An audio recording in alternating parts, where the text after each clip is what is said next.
দীর্ঘ ৫ বছর পর আমার স্বামী বিদেশ থেকে দেশে ফিরেছে। এর কারণে পরিবারের সবাই অনেক খুশি, কিন্তু আমি এতটুকু খুশি হতে পারিনি। কেন, সেটা একটু পরে আপনারা জানতে পারবেন। আমার স্বামী ঘরে প্রবেশ করতেই আমার দিকে খেয়াল করে বলে, কি ব্যাপার, তোমার মন খারাপ নাকি? আমাকে দেখে খুশি হওনি? তোমাকে কেমন যেন দেখা।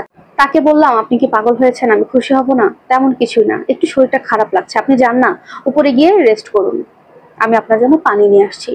তাকে উপরে পাঠিয়ে দিয়ে আমি তার জন্য এক গ্লাস পানি নিয়ে যাচ্ছিলাম। ওই মুহূর্তে আমি একটু খুঁড়িয়ে হাঁটছিলাম। সে জিজ্ঞেস করলো, তোমার পায়ে কি ব্যথা পেয়েছো, খুঁড়িয়ে হাঁটছো যে? আমি বললাম, তেমন কিছুই না, জাস্ট একটু হোঁচট খেয়েছি, এই যা। আপনি ঘুমান, ঘুম থেকে উঠে ভাত খাবেন দুপুরে।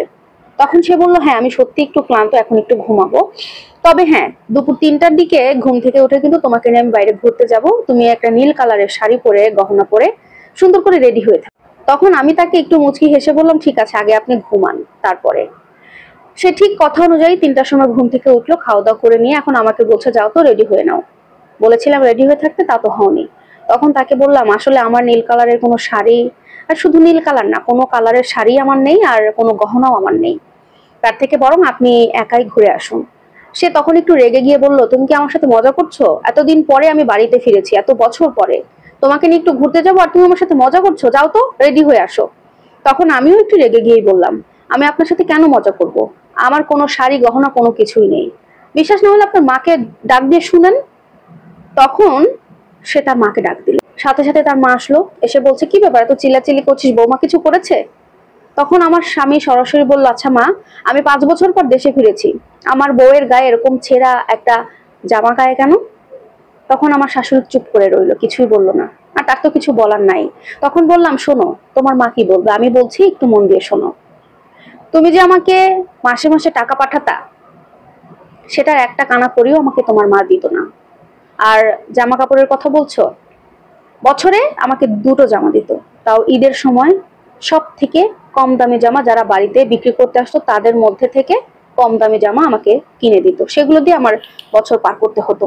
আর বললে না যে 1.5 লক্ষ টাকা পাঠিয়েছিলে গত মাসে গহনা কেনার জন্য, সেই 1.5 লক্ষ টাকা দিয়ে তোমার মা তোমার বোনকে আইফোন কিনে দিয়েছে। আমার কথা বিশ্বাস না হলে তোমার বোন এখানে আছে, তার কাছ থেকে জিজ্ঞেস করে শুনে নাও।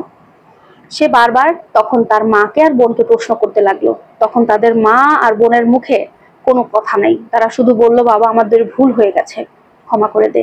এক পর্যায়ে দেখলাম যে আমার স্বামী আমার শাশুড়ি আর ননদের সাথে খুব বাজে ব্যবহার করা শুরু করছে, তাদের মধ্যে সম্পর্ক নষ্ট হয়ে যাচ্ছে। তখন বললাম, তোমরা সবাই থামো, যা হওয়ার হয়ে গেছে। আমি আমার স্বামীকে রিকোয়েস্ট করলাম যে তুমি আর এরপর থেকে বিদেশে যেও না, আমাকে একা রেখে তুমি বিদেশে যেও না, তুমি এখানে থাকো, আমার সাথে থাকো, দেশে থেকে যা পারো সেটা করে আমার সাথে থাকো তুমি। তখন আমার স্বামী বলল, ঠিক আছে, আমি আর বিদেশে যাব না, এখানে থাকবো, তোমাদের সাথে থাকো।